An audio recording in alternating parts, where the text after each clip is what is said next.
नमस्कार, सगरमाथा टेलिभिजनको प्रस्तुति श्री विचारमा यहाँलाई स्वागत छ। म सुनिल दाहाल। सत्तारूढ दल र झण्डै 2/3 संसदमा जनमत भएको पार्टीको पहिलो महाधिवेशन चितवनमा जारी छ।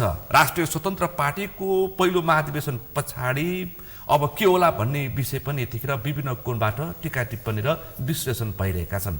नेताले महाधिवेशन सकिएसँगै अब संसद र सरकारमा राष्ट्रिय स्वतन्त्र पार्टी र सरकार एक्सनमा उत्रिने पनि बताइरहेका छन्। अब बालेन्द्र शाह नेतृत्वको सरकारले पृथक ढंगले प्रस्तुति गर्ने पनि त्यो खालका टिप्पणी र विश्लेषणहरू र अभिव्यक्ति पनि ती नेताले दिइरहेका छन्। राष्ट्रिय स्वतन्त्र पार्टी यस्तो एउटा पार्टी हो जसले पहिलो महाधिवेशन नगरिकनै 72 को संविधान अनुसार झन्डै 2/3 जनमत लिएर संसद र सरकारमा छिरेको छ। त्यसपछि मात्रै पहिलो महाधिवेशन गरिएको छ। विभिन्न कोणबाट राष्ट्रिय स्वतन्त्र पार्टीको महाधिवेशनमा टिप्पणी भइरहेको छ। नीति, विधि, विचार र सिद्धान्तमा कति स्पष्टता हुन्छ र सरकारले के गर्छ, बालेन्द्र नेतृत्वको सरकारको अवस्था के होला र त्योसँगै पार्टी सभापति र वरिष्ठ नेता प्रधानमन्त्री बालेन्द्र शाह बीचको सम्बन्ध के होला भन्ने विषय पनि यतिखेर विभिन्न कोणबाट विश्लेषण भइरहेका छन् र आशंका पनि भइरहेका छन्। उद्घाटन सत्रमा अन्य राजनीतिक दलका नेताले पनि त्यो खालको आशंका व्यक्त गरे। त्योसँगै पुराना राजनीतिक दलहरू यतिखेर रक्षात्मक अवस्थामा पुगेका छन् जस्तो देखिएको छ।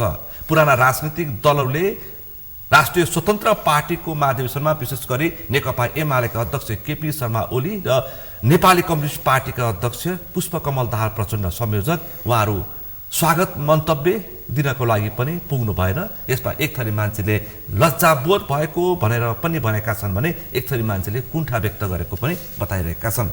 समग्र मुलुकमा यतिखेर संसद, सरकार, न्यायालयका विषयमा प्रश्न उठान भएको छ। मानिसहरूलाई अन्योलता छ र आशा पनि छ, अपेक्षा पनि छ, त्यही खालको त्रास पनि छ। अब मुलुक के होला? आज हामी यिनै समसामयिक विषयवस्तु, संविधान संशोधनदेखि लिएर भूराजनीतिलाई पनि जोडेर छलफल गर्दैछौँ। आजको यो छलफलमा मसँग सहभागी हुनुहुन्छ आम जनता पार्टीका अध्यक्ष पूर्व मन्त्री प्रभु शाह। यहाँलाई स्वागत छ। धन्यवाद। आराम हुन्छ? ठीक छ। अब यस्तो राष्ट्रिय स्वतन्त्र पार्टी संसदमा झन्डै 2/3 छ र एकल जनमत छ र एकल सरकार पनि जस्तो देखिएको छ र सडक, सदन र सरकार झन्डै राष्ट्रिय स्वतन्त्र पार्टीको कब्जामा जस्तो देखिएको छ। अब तपाईले राष्ट्रिय स्वतन्त्र पार्टीको चितवनको पहिलो महाधिवेशनको उद्घाटन सत्र हेर्नुभयो र शुभकामना मन्तव्य दिन गएका नेताहरूको पनि मन्तव्य सुन्नुभयो। अधिकांश मानिसहरूले, अधिकांश नेताले के भने शुभकामनासँगै देश बनाउने जिम्मा पनि लगाए जस्तो देखियो भाषणमा। तपाईलाई कस्तो लाग्यो? तपाईँ किन जानु भएन? म छलफल यहाँबाट प्रारम्भ गर्छु, त्यसपछि खास विषयमा प्रवेश गर्छु। अहिले नेपाली जनताको आशा र विश्वासको केन्द्र छ राष्ट्रिय स्वतन्त्र पार्टी र महत्त्वपूर्ण महाधिवेशन हुँदैछ र म तपाईँ मार्फत पूर्ण सफलताको कामना गर्दछु, हार्दिक शुभकामना व्यक्त गर्न चाहन्छु। यो महाधिवेशन सिर्फ राष्ट्रपाको होइन, नेपाली जनता र देशको भाग भविष्यसँग जोडिएको महाधिवेशन हो र त्यो सफल हुनुपर्छ भन्ने हामीले लाग्छ। त्यसको सफलताले देशको सफलताको निर्धारण गर्छ भन्ने हामीले बुझ्दछु। त्यसैले त्यो देशको सफलतासँग जोडिएको एउटा महत्त्वपूर्ण महाधिवेशन सफलता नै हुनुपर्छ। त्यसको केही चुनौतीहरू हामी हेर्छौँ राष्ट्रपाको अगाडि। खास गरेर रविजी र बालेनको एकता सुदृढ हुन्छ कि हुँदैन, त्यहाँ पनि मान्छेको नजर छ। किनकि कयौँ उपलब्धिहरू नेताको टक्राउको कारण सफल भएको नेकपाकै एकता हामी हेर्छौँ। दुई नेताको कुरा नमिलेर विघटन भएको केपी ओली र पुष्पकमल दाहाल प्रचण्डको अहिले राष्ट्रपा र यो सरकारको चुनौती भनेको उहाँ दुई नेताको बीचको हार्दिकता कति सफल हुन्छ, त्यसमा यो सरकारको भविष्य पनि ठिक छ र देशको यो भाग भविष्यमा पनि यसो साइनो छ। त्यसैले मैले के कामना गर्छु भने उहाँ नेताहरूको एकता सुदृढ होस्, अझ राम्रो बनेर आओस् भन्ने मैले शुभकामना दिन चाहन्छु। दोस्रो भनेको गैर राजनीतिक व्यक्तिहरू, विभिन्न विचार समूहबाट आएका व्यक्तिहरूको ठुलो जमघट राष्ट्रपा हो। एउटा स्कुलिङमा ढाल्ने अर्को चुनौती छ। ठुलो आकांक्षा बोकेको कार्यकर्ता, तपाईकै नेता कार्यकर्ता अथवा कुनै समय तपाईले नै प्रशिक्षण दिएर माओवादी बनाएका ती कार्यकर्ताहरू पनि यतिखेर